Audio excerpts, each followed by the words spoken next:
Olá pessoal, meu nome é Anderson Vieira, esse é mais um vídeo aqui do canal. E se desde o começo a relação entre Drake e Kanye West sempre foi pautada entre amigos e rivais, há um bom tempinho que essa relação já vem pendendo ali só pro lado da treta. E agora, com o lançamento dos novos álbuns de cada um, tivemos não apenas um, mas vários capítulos para essa história.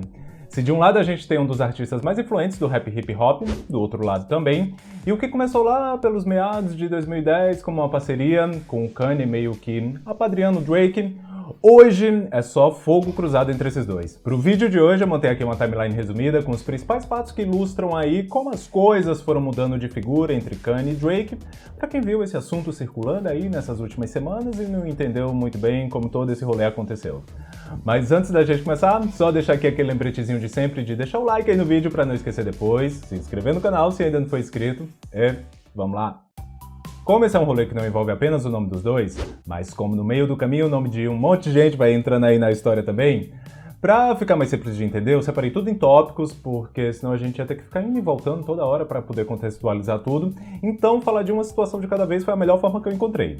Então, começando pelo começo, em 2001 Drake deu início à sua carreira artística, estrelando a série canadense Degrassi, mas já em 2006 ele começou a focar na música, lançando mixtapes, e um tempinho depois ele foi descoberto pelo rapper Lil Wayne, que assinou com a gravadora dele, a Young Money. Em 2010 Drake lançou então o seu primeiro álbum de estúdio, o Thank Me Later, e um dos produtores por trás desse disco era o seu grande ídolo na época, Kanye West, com a qual ele já era comparado desde que ele ainda preparava o seu debut, visto que o EP que antecedeu o disco, o So Far Gone, de 2010, foi um pouco mal recebido pela crítica por soar parecido demais com o álbum de 2008 do Kanye, o 808's Heartbreak. Sobre essas comparações, na época o Drake até respondeu em entrevista à revista Complex, abrindo aspas, bom, acho que toda vez que um rapper canta, agora eles vão dizer isso. Assim como sempre que um rapper usa autotune, eles dizem que é o T-Pain. Kanye West tem uma mente incrível. 808 foi um ótimo álbum. Tiro o meu chapéu pro Kanye por fazer aquele grande lançamento e torná-lo tão grandioso. Mas ao mesmo tempo, as pessoas sempre precisam de algo para comparar. Eu fazia o som que trouxe no So Far Gone bem antes do Heartbreak sair. Estou no mundo do R&B há muito tempo, escrevendo para artistas, escrevendo para mim mesmo, tocando com sons diferentes e outras coisas. O respeito mútuo entre os dois parecia ser bem sincero, tanto que o Kanye até assina a composição e produção da faixa Show Me a Good Time, do álbum de estreia do Drake, e mais pra frente eles até colaboraram outras vezes, como em Blessing, do Big Sean, e até mesmo em Glow, do próprio álbum do Drake, né, de 2017, o More Life. Mas até essa treta atingir ali o seu ápice de verdade, já rolava ali alguns pontos que o pessoal tentava colocar ali os dois para se bicar, e às vezes até já rolava uma faísca ali. Até o lançamento do Take Care, segundo o álbum do Drake, a crítica continuou comparando o trabalho dele com o do Kanye, mas eles continuavam ali de boas. Só que daí veio o rolê de All of the Lights, hit single que o Kanye lançou em janeiro de 2011, que foi indicado ao Grammy de Música do Ano e trazia várias participações especiais de vários nomes como John Legend, Fergie, Rihanna, Alicia Keys, Kid Cudi, entre outros. E a princípio o Drake também estava escalado para fazer uma participação na música, só que daí depois o Kanye mudou de ideia e acabou tirando a parte dele. A versão de All of the Lights com os versos do Drake posteriormente acabou vazando na internet e quando questionado como ele se sentia sobre ter sido retirado da música, a princípio o Drake até falou que estava tudo bem, que pra ele estava de boas, que entendia a visão artística do Kanye para aquele trabalho em específico, só que não demorou muito para que uma suposta alfinetada do Drake viesse em direção ao Kanye. Lançado em abril também de 2011, no seu verso no single I'm On One, do DJ Khaled, não confundir com a música de quase mesmo título, também do Khaled, lançado em 2017 com Bieber, o Drake foi lá e soltou: eu estou sentindo que o trono é para ser tomado, agora me veja pegá-lo. Se foi mera coincidência ou não, muita gente deduziu que esse era um shade pro projeto Watch the Throne, do Jay-Z com Kanye, veja só, também lançado em 2011. Como a gente já citou, mais pra frente eles tiveram outros trabalhos juntos, então eu acho que essas supostas indiretas não era algo que eles levavam tão a sério assim, não era algo que um chegava pro outro, por exemplo, e falava ei, por que você falou aquilo de mim naquela música? Ou que pelo menos todo mundo entendeu que era pra mim, sabe? Mas a partir de 2018 o negócio esquentou de verdade, e até agora nenhum fez aí questão de levantar a bandeira branca. E no direto aos fatos, essa relação de frenemies entre o Kanye e o Drake sempre teve aí os seus altos e baixos, uma hora eles estavam mais amigos, outra hora estavam ali mais afastados, mas foi por causa de uma treta paralela que as coisas entre os dois acabou aí desandando de vez. Drake e o rapper Pusha T nunca se deram aí muito bem, e o rolê entre esses dois é algo que renderia aí assunto para um vídeo à parte, mas chegando aonde a gente amarra o que a gente tá falando aqui agora, Em 2018, o Kanye produziu todas as 7 faixas do álbum Daytona do Pusha T, incluindo uma diss track ao Drake, na qual ele alegava que o canadense tinha um ghostwriter para suas composições. E o que isso significa? Que alguém escrevia as músicas pro Drake, no caso o nominado rapper e produtor Quentin Miller, só que daí o Drake dava ali um dinheirinho a mais, né, pagava um pouco a mais, pra que quando as músicas fossem lançadas, aparecer como se ele também tivesse composto. Quentin Miller já havia falado por aquela mesma época que nunca mais pretendia trabalhar com o Drake novamente, só que ele não deixou ali muito claro, não falou qual era o real motivo pra isso, ficou aí no ar, qual era o motivo. Mas essa foi uma alegação que não deixou o Drake ali nada feliz, principalmente por ele saber, né, que era o Kanye que estava por trás dessa música que o Pusha T lançou. No mesmo dia do lançamento do álbum do Pusha T, o Drake lançou um freestyle em resposta à faixa em que ele havia sido mencionado. E se foi proposital ou não, além do Pusha T, ele acabou mandando uma pro Kanye também, ao questionar o Pusha T o que ele achava do produtor dele, Kanye no caso, né, precisar da ajuda dele para finalizar o seu próprio álbum. Nesse caso, o Drake estava se referindo ao disco Yeah, lançado pelo Kanye em 2018, na qual ele foi creditado como compositor na faixa Yaks. O toma lá da cá entre Drake e Pusha T continua aí por mais um tempo, e enquanto isso, o Kanye ficava ali só quietinho na dele, sem falar nada, só olhando ali o que estava acontecendo. Mas mesmo sem falar nada, rolou algo ali que parecia pra muita gente que o Kanye talvez pudesse estar ali por trás. Em uma das suas várias respostas, o Pusha T revelou que o Drake teve um filho com uma ex-atriz de filmes adultos e que ele havia renegado a criança e que estava planejando falar sobre isso agora apenas por uma ação de marketing e tudo mais. E de fato, por marketing ou não, esse foi um dos assuntos que o Drake trouxe no álbum Scorpion, também lançado em 2018, mas que acabou se tornando público antes do disco sair por causa do Pusha T. Corre por aí que o Drake havia mostrado a faixa em que ele falava sobre o seu filho pro Kanye. O Kanye, por sua vez, era o produtor do Pusha T. Ainda assim, né, não dá pra gente afirmar que foi o Kanye que passou essa informação pra ele, mas o fato é que o Pusha T tinha conhecimento desse assunto antes que o próprio Drake falasse sobre isso, e daí que quando o Scorpion saiu, pro público a faixa March 14, que é a faixa em que ele fala sobre isso, acabou soando mais como um pedido de desculpas do que propriamente uma revelação pessoal que ele estava fazendo. Porque, pro público geral, essa informação acabou chegando de uma outra forma. Bom, apesar de nada diretamente confirmado, as análises sobre as outras faixas do Scorpion acabou rendendo ainda mais lenha para essa fogueira, acabou colocando ainda mais lenha nessa fogueira, porque começaram a cogitar que o hit In My Feelings era sobre um suposto caso dele, com ninguém mais, ninguém menos que Kim Kardashian. O que, se a gente for parar pra ver, nem era tão gratuito assim, né, da galera imaginar, já que Kiki, a Kiki, que ele tanto canta no refrão, era o apelido de infância da Kim. E vocês sabem, né, que quando a pessoa quer, ela enxerga coisa até onde não tem. E daí que, somando com análises de outras letras, uma thread no Twitter queria provar por A mais B que o Drake tava sim falando que tinha ali algo com a Kim. E apesar de, na maioria das vezes, o que acontece no Twitter ficar apenas por lá, esse não foi o caso. A thread ganhou tanta repercussão que a própria Kim precisou falar que nada daquilo era real.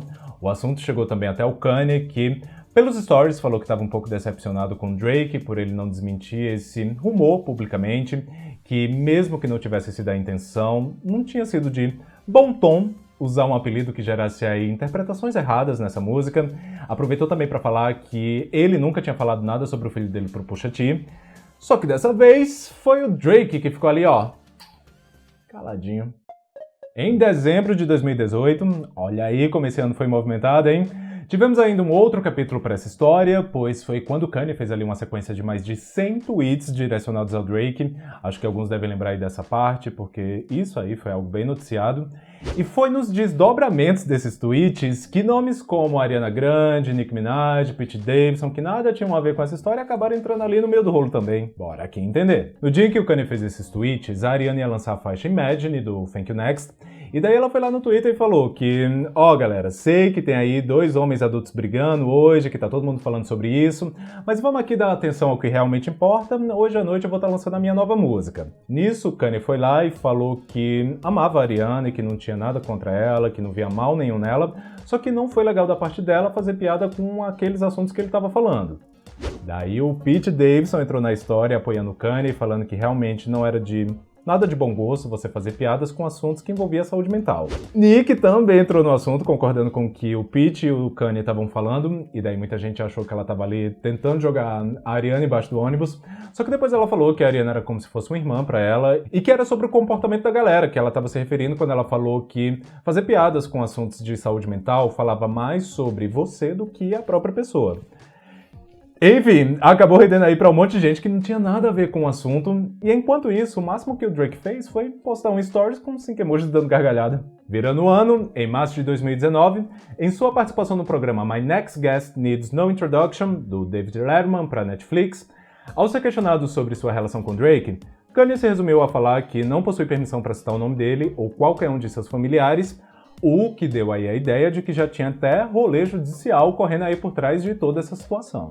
Mas, chegando no round final dessa treta, tudo começou quando, aparentemente, as coisas tinham se encaminhado para um fim amigável. Kanye e Drake estavam se preparando para lançar os seus novos álbuns, que a essa altura ambos já foram lançados, e em meio a rumores de que os dois estavam se preparando ali para lançar os dois no mesmo dia, para competir quem levaria melhor, alguns insiders da indústria apontaram para um caminho bem diferente. Primeiro veio Karen Civil, uma veterana da indústria, falando que agora eles eram amigos e que isso de competição não ia acontecer. Logo depois surgiu até um rumor de que o Kanye havia colaborado com Drake para uma faixa do Certified Lover Boy, e daí tava todo mundo achando, nossa, agora sim eles colocaram um ponto final naquela treta, né? Só que, nossa, esse climazinho aí de paz e amor morreu jovem demais. Se prepara porque a partir daqui é literalmente uma timeline com data atrás de data pra não perder nada. Pelo que se especulava, a princípio, tanto Drake quanto Kanye iriam lançar os seus álbuns no dia 23 de julho, o que acabou não acontecendo.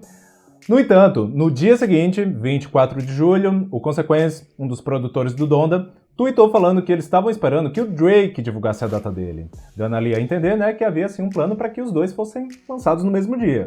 No dia 30 de julho, o Drake deu uma entrevista a SiriusXM, falando que o álbum dele já estava finalizado e na direção de qualquer um que ousasse entrar no meio do caminho.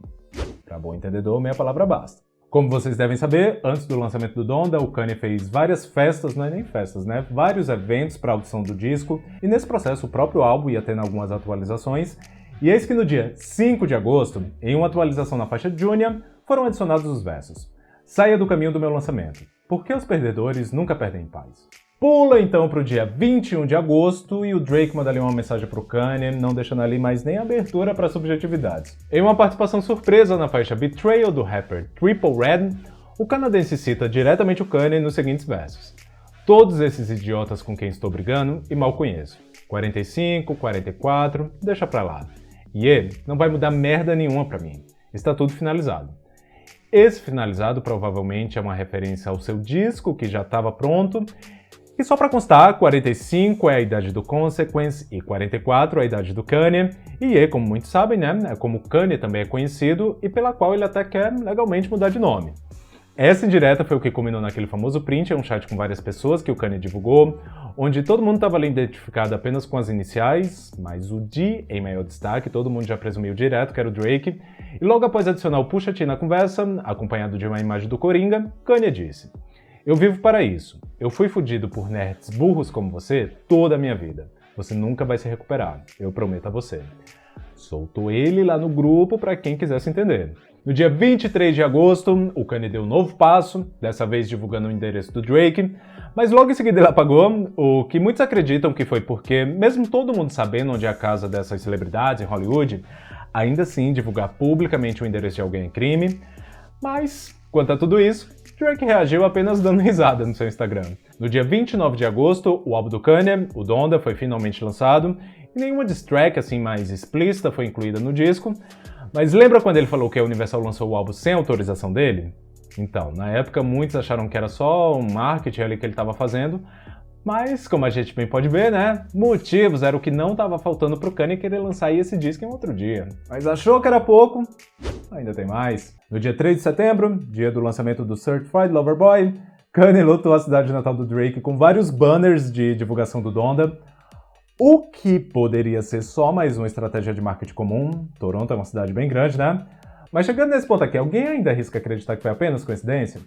Principalmente no dia seguinte, o Drake vazando uma música do Kanye com o André 3000, chamada Life of the Party, onde o Kanye soltava ali várias indiretas pra ele. Como o Drake conseguiu essa música é algo ainda que ninguém sabe, mas algo que a gente já percebeu, né, que tem aí bastante gente, né, nesse meio que eles circulam tem bastante gente que conhece os dois, que é amigo dos dois, como o próprio Jay-Z, né? Não tô aqui falando, né, que foi o Jay-Z que passou essa música pro Drake, né, só pra citar um exemplo. Até o momento em que eu tô gravando esse vídeo é isso, mas essa é uma treta que ainda promete render bastante. Vocês arriscam algum lado? Falem aí nos comentários. Bom, pessoal, espero que vocês tenham gostado desse vídeo. Se sim, deixa o like, se inscreve aí no canal se ainda não for inscrito, compartilha aí com o pessoal, aquele esqueminha. Beleza? Por hoje é isso e vamos nessa!